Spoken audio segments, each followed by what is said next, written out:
तैयारी 3 परीक्षा के रिजल्ट को लेकर बड़ी जानकारी सामने आ रही है। हमारे साथ पटना से जुड़े हुए हैं संवाददाता प्रीतम, वही बताएंगे कि आखिर कब परिणाम निकलने वाला है, क्योंकि काफी दिनों से परीक्षार्थी जो हैं परीक्षा देकर के बाहर जो रहे हैं। प्रीतम, क्या जानकारी संकट सामने आ रही है बीपीएससी से?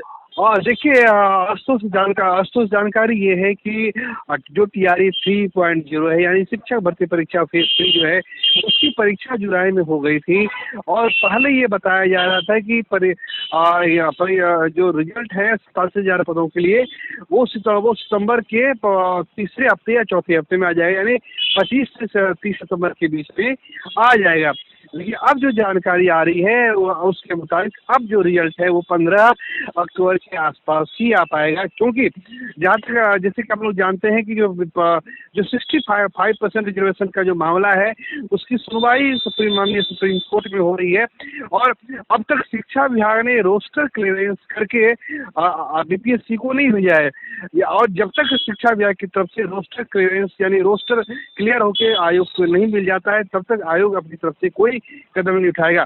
अलबत्ता जो हमारे सूत्र बताते हैं कि आयोग जो है 50% आरक्षण पर भी रिजल्ट देने को तैयार है और 65% आरक्षण पर भी रिजल्ट देने को के लिए तैयार है।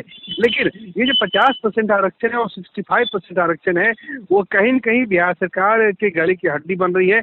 उसे समझ नहीं आ रहा है क्या करना है, उसको इस बारे में उसने कोई क्लियर गाइडलाइन अब तक जारी नहीं किया है। तो जब तक ये क्लियर गाइडलाइन जारी नहीं होती है, पहली बात, और दूसरी बात, जब तक रोस्टर क्लियर जो है शिक्षा विभाग की तरफ से नहीं हो जाता है, तब तक मान के चले कि बिहार में रिजल्ट में और देरी हो सकती है। हम लोग 15 अक्टूबर तक मान के चल रहे हैं, संभव है कि 15 अक्टूबर के बजाय वो 20 अक्टूबर भी हो। दरअसल क्या है आशुतोष की, जब बिहार में पहले फेज की बहाली हुई थी तो वो परीक्षा अगस्त में हुई थी और रिजल्ट अक्टूबर के महीने में आया था। लेकिन जब दूसरे फेज की बहाली हुई थी तो हमें याद है कि नवंबर में फॉर्म लिए गए थे, दिसंबर में 9 दिसंबर को परीक्षा हुई थी और 25 दिसंबर को एग्जाम के परिणाम की घोषणा कर दी गई थी। ये मैं टीआरई 2.0 की बात कर रहा हूँ।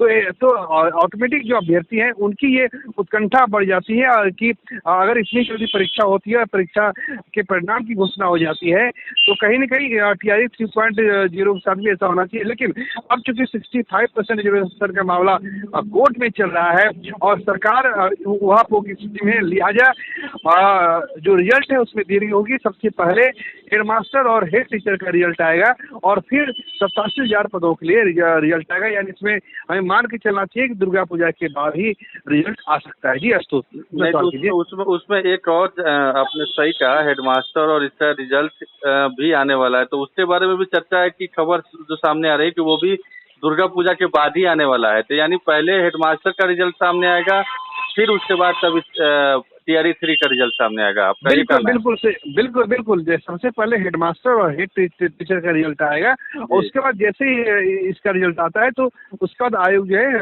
87,000 पदों के लिए रिजल्ट जारी कर देगा।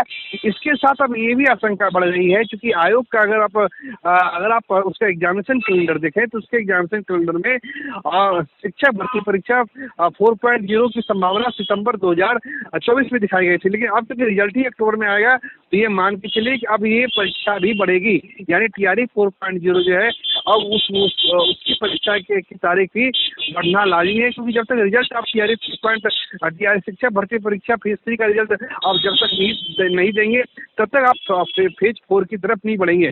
दूसरी तरफ जो है आशुतोष ये मानना पड़ेगा कि आयोग के पास कई सारे विभाग के रिजल्ट जारी करने होते हैं। अभी उसने 1950 पदों के लिए संयुक्त परीक्षा 17वीं संयुक्त प्रारंभिक परीक्षा की घोषणा की है। इसके साथ साथ सरकार में कहीं न कहीं इस बात को लेकर है कि अभी अगर रिजल्ट जारी कर देंगे तो जब विधानसभा चुनाव होगा तो उस वक्त इसका मैक्सिमम लाभ नहीं लिया जा सकेगा।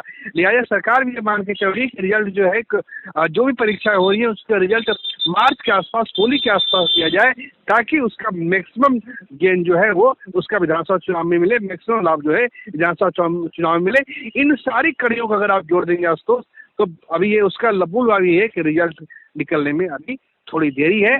आपको इंतजार, यानी अभ्यर्थियों को, जो 2.5 लाख अभ्यर्थी जो परीक्षा में शामिल हुए थे, उसको इसका इंतजार करना नहीं। तो प्रीतम, आपने लास्ट लाइन जो कही कि स्ट्रेटेजी के तहत चुनाव में लाभ लेने के लिए रिजल्ट में देरी हो रही है और परीक्षा में भी देरी होगी। लेकिन दूसरी बात, अगर ऐसा ही है वाकई में, तो फिर जो सरकार ये दावा कर रही है या घोषणा कर रही है कि हम अगले अपने मतलब पूरे कार्यकाल तक इतने लाख लोगों को नौकरी दे देंगे, तो वो भी तो फुलफिल नहीं होने जा रहा है ना। वो भी घोषणा सिर्फ चुनावी वादे तक ही सीमित रह जाएंगे। बिल्कुल, बिल्कुल। देखिए सरकार, देखिए बिहार में आरक्षण का मामला बहुत जटिल मामला है। सरकार के सामने स्थिति क्या है, अगर सरकार 50% पे रिजल्ट जारी कर देती है तो तेजस्वी यादव जो नेता प्रतिपक्ष है उनको कहने का मौका मिल जाएगा कि देखिए इन्होंने जो 9वीं अनुसूची में 65% आरक्षण को नहीं डाला था, उसका परिणाम ये हुआ कि जो SC ST है, यानी जो OBC है, जो पिछड़ा तबका है, उसके 15% की हकमारी हो गई। सरकार को इस सवाल का जवाब देने नहीं बन रहा है, पहली बात। दूसरी बात, अगर 65% पर रिजल्ट जारी होता है तो जो सरकार का जो फॉरवर्ड तबका जो वोट करता है, तो फॉरवर्ड तबका के सामने उसको जाने में दिक्कत हो रही है। तो ये एक कहते हैं कि बहुत ही दुविधा वाली स्थिति हो गई है, एक धर्म कांटा वाली स्थिति हो गई है, धर्म संकट वाली स्थिति हो गई। सरकार करे तो क्या करे, लेकिन क्योंकि उसने कहा रखा है कि विधानसभा चुनाव के पहले 10 लाख लोगों को सरकारी नौकरी देनी है, तो सरकार का प्रयास है किसी तरीके से इसका हल निकाला जाए। खैर ठीक है, चलिए प्रीतम, नजर बनाए रखिए। चूंकि देखिए अभी तक भी एक संभावित तारीख सामने आई है कि दुर्गा पूजा के बाद। अब दुर्गा पूजा के बाद कब, ये भी क्लियर नहीं है, तो ऐसे में आगे पीछे की संभावना फिर से प्रबल हो जाती है। तो नजर बनाए रखिए, चूंकि BPSC TRA 3 के जो अभ्यर्थी हैं या हेडमास्टर की जो परीक्षा दे रखे हैं, वो लोग काफी इंतजार कर रहे हैं कि कब परिणाम सामने आएगा। बहुत बहुत धन्यवाद प्रीतम।